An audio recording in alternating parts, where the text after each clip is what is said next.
भुआ की भरपाई भतीजे से राजस्थान के उपचुनाव में वसुंधरा राजे प्रचार से दूर, बीजेपी ज्योतिरादित्य सिंधिया को मैदान में उतारेगी।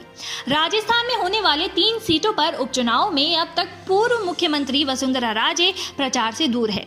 सहाड़ा सीट से ग्वालियर रियासत और सिंधिया परिवार का रियासत काल से नाता रहा है। बीजेपी इसी पुराने रिश्ते को भुनने के लिए पहले वसुंधरा राजे से सहाड़ा में सभा करवाना चाहती थी, लेकिन वो अब तक प्रचार में नहीं आई है। भाजपा अब राजे की जगह उनके भतीजे ज्योतिरादित्य सिंधिया को प्रचार मैदान में उतार रही है। ज्योतिरादित्य सिंधिया की रविवार दोपहर गंगापुर में चुनावी सभा होगी। ज्योतिरादित्य सिंधिया कांग्रेस छोड़ने और बीजेपी में शामिल होने के बाद पहली बार राजस्थान का चुनावी दौरा करेंगे। इससे पहले वो नवंबर 2018 में कांग्रेस के पक्ष में चुनावी सभा करने आए थे। सिंधिया की सभा की तैयारी में पार्टी के नेता जुटे हुए हैं।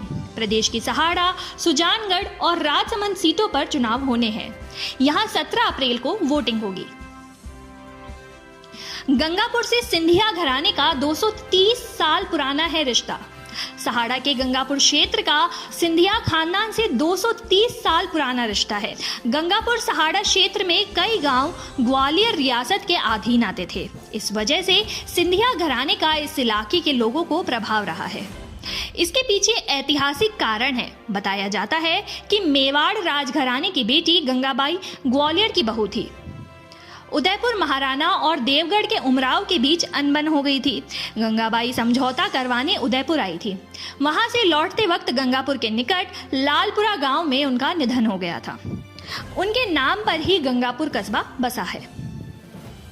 वहां पर गंगाबाई छतरी और मंदिर भी है। उस समय राजवंशों की परंपरा के अनुसार जिस जगह अंतिम संस्कार हो वो जगह रियासत की होनी जरूरी थी।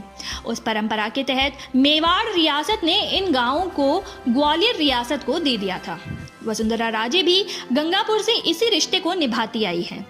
ज्योतिरादित्य सिंधिया कांग्रेस में रहते हुए गंगापुर आए थे, तब उनका भारी स्वागत हुआ था। ज्योतिरादित्य से वसुंधरा राजे की भरपाई के सियासी मायने। भाजपा की निगाहें सिंधिया के प्रभाव क्षेत्र वाले गांवों को वोटों पर है। भाजपा के रणनीतिकार ग्वालियर रियासत का हिस्सा रहे गांवों के लोगों के बीच ज्योतिरादित्य की सभा करवाकर वोटों को अपने पक्ष में करवाने की कवायद कर रहे हैं। इसके साथ वसुंधरा राजे के विकल्प के तौर पर भी इस्तेमाल कर रहे हैं।